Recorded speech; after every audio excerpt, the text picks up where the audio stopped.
The next piece of our offerings to you today will be looking at the Kentucky Association for Gifted Education. We celebrated our 40th anniversary a couple of years ago. So in 40 years, KAGE has had 3 executive directors. Doris Mills of Owensboro was the first one, and Doris served as executive director for the first decade of KAGE. The second executive director was Sheila Johnson, and Sheila served for the second decade of KAGE. Lynette Baldwin outdid both of them, and she had served for 2 decades for us as executive director of KAGE. And recently she said that she would be retiring from that position. So there is a job posting that is available. And I'm sure that Jane Pauley will mention that in her comments when she shares with you what are the opportunities that KAGE has available. Jane, welcome. Thank you so much. It's been a wonderful day. Thank you to you and Lynette for organizing this today. It's just been so full of great information. And I am so pleased that I get to present now and talk about KAGE's work. We have, it dovetails so well on so many things that have been discussed today, the opportunities that Tyler and Joe Percival and Jimmy Korn all mentioned, and Dr. Havenstein's work about, and Dr. Roberts' work about professional learning. We have so much. KAGE has a lot going on. If you, I know earlier Jenny Stith invited everyone to become members. I want to extend that invitation as well. KAGE offers so many opportunities for you, for all of us to learn from each other and to share our experiences. It has been a great resource to me. When I started working with gifted students, there was no better source of information than KAGE and my local chapter. I just wouldn't have been successful at all without them. KAGE has some upcoming opportunities.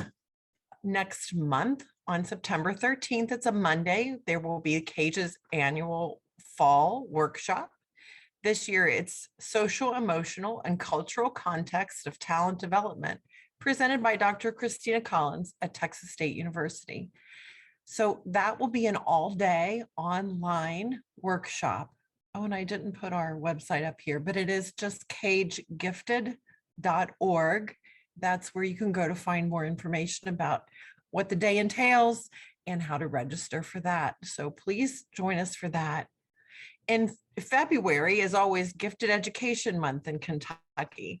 And again, in February 22, 2022, it will be. And on 2/2/22, unfortunately at noon, not 2 p.m., we're going to have our proclamation ceremony.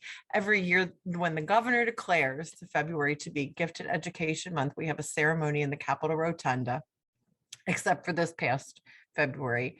But it is planned for February 2nd in the Capitol Rotunda in February in 2022. We hope you can join us. Bring your students. We'd love to see them. There will be speakers and gifted students performing and speaking. It's a wonderful day for you to meet some, maybe your legislators will be available that day. Maybe they'll come and watch the ceremony and you can meet them. And it's a great opportunity to talk to them and let them know of all of your great work. Also in February, we have our annual conference. It has not yet been decided if our conference in the coming February will be virtual or in person.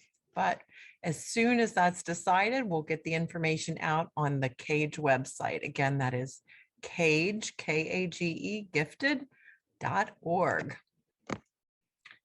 You can still look at the video from our 2021 conference that happened this past February. So it was online and you can still register for it and you can have access to every session.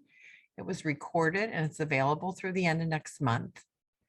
Our summer KAGE this year was also online and recorded, and you can still register for that. It was big ideas and big questions, approaches for engaging students in higher level thinking. And that was presented by Dr. Catherine Little from UConn.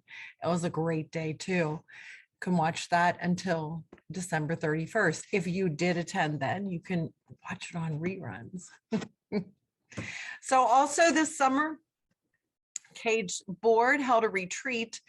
It was time to write our strategic plan for the next 5 years. So we thought about what are some of our big concerns. What are the things that we know are concerning to KAGE members, for gifted students, their families? What are some things that we know are concerns in Kentucky? We talked about our successes and things that we're proud of as well, but mostly we wanted to focus on, okay, where do we really need to focus our energy for the next 3 years? And so since it was just on July 30th that we met, so this is still an unofficial plan. It hasn't even been drafted yet. We just met at our retreat and had all the discussions. It's being drafted now, but these are our 3 big concerns that we came away with. So they're broad, but try to focus in. I don't know what I'm saying there. We want to address equitable identification. So we've been talking about that all day long. How do we make sure that it started with Kathy Anderson this morning? How do we make sure that all of our students have access to gifted services if they are gifted students? We want to be sure that they are properly identified and that they can get the services they need. Of course, we want to advocate for increased funding, always a topic. How can we do that better in the next 5 years? And we want to accommodate the need for, as Dr. Havenstein just presented, the need for significant, ongoing, and varied, she said, tiered content, professional learning. So I'm in a great place that I get to dovetail off of that. It makes me feel like we did the right things. All right, as far as equitable identification and access, we decided that we will create a research-based equity and opportunity statement. We need to define equity for gifted students. We want to develop and share a presentation of research and data that anyone can use, anyone who is in a position as you are to know about gifted students and their needs. So it's already prepared for you to present. We would already have it prepared. Our goal is to already have it prepared for targeted audiences. So if you want to present to families, there will be a presentation ready for you. If you're going to the Elks meeting, there's a presentation ready for you. The local Optimist Club, you can have something already ready, take some of the burden off of you. We want to collaborate with State Advisory Council and KDE and provide professional learning opportunities. And we would like to host an equity summit. So all of these things about getting students the services that they need.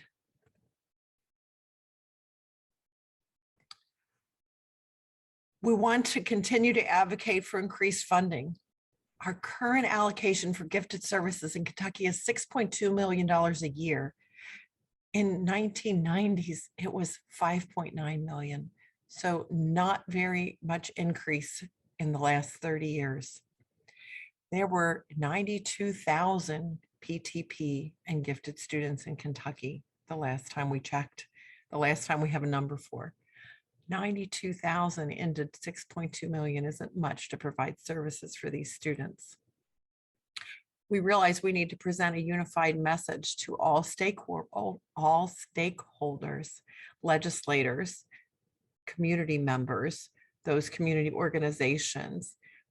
We want to partner with other state organizations and make sure that they are presenting the same message we are, that we're presenting a message to them that we want them to work for. So we're talking about the state advisory councils, the Superintendent's Association, KSBA.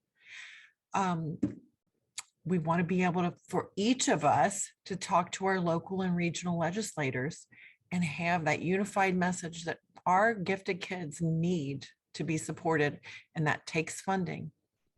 A few years ago, for many years, the Center for Gifted Studies and KAGE, along with the State Association for Gifted, State Advisory Council for Gifted and Talented Education, hosted a symposium on Kentucky's children and youth who are gifted and talented. That hasn't come off in the last few years, and we would like to reinstate that. And finally, professional learning. We thought KAGE would be a great place to host a professional learning hub with that tiered content for parents, leaders, teachers, and students. Provide flexible, fresh, and fluid professional learning. So Dr. Havenstein mentioned that it has to be tiered, that it needs to be ongoing. It can't be something that's been sitting there for years. It needs to be updated. And of course, new topics come up all the time. We want to build relationships with other state educational organizations, again, CASA, KSBA, but also organizations like the social studies teachers and things like that. And we want to collaborate with universities to support pre-service teachers so that they have a better understanding of the needs and nature of gifted students while they're still pre-service before they enter their own careers as educators. And we want to help administrators who are in training to also get that learning that they need to support the gifted students in their buildings. As I said, that is in draft form right now. We have a lot of work to do on that. Let me invite you to submit your suggestions. I would be happy to have them and pass them on to the KAGE board. That strategic plan is going to be with us for 5 years. We're going to need a lot of help on it. We're going to need help writing it, but then more importantly, we're going to need help carrying it out. So if there's some way that you would like, if you would like to be involved, we would love to have your help. We need everybody to make everything better for our gifted kids. And that's all I have today. Tyler, is there any question about the strategic plan for KAGE? There were a couple of questions, but I think that they have been answered in chat. Oh, wonderful. Thank you. I'm sure you provided some great links. Thank you.